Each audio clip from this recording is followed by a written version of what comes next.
शेखबाबाद सदर police court Mohammad Ali Brohi link road ते मुबैना मुकाबले खां पोइ हिक जवाबदार अहमद अली जखराणी के ज़ख्मी हालत में गिरफ्तार करे संदसि कब्ज़े मां हथियार हथ करण जी दावा कई आहे। इन हवाले सां वधीक तफ़सील ॾियण लाइ असां सां लाइन ते मौजूद आहे जेकबाबाद मां CN न्यूज़ जो रिपोर्टर जमील गुल थहीम। जी जमील गुल, कहिड़ा तफ़सील आहिनि अव्हां वटि?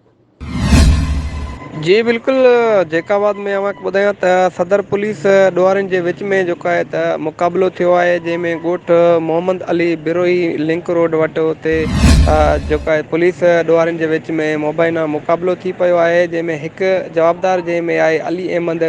जखराणी खे जेको आहे सदर पुलिस जेको आहे उन्हनि गिरफ़्तार करण जी दावा करे जेको आहे हुनजे कब्ज़े मां जेको आहे हथियार हथु करण जी दावा कई वई आहे। जंहिंमें पंहिंजे नाज़रीन खे इहो बि ॿुधाईंदो हलां त जॾहिं इन बाबति SSP जेकाबाद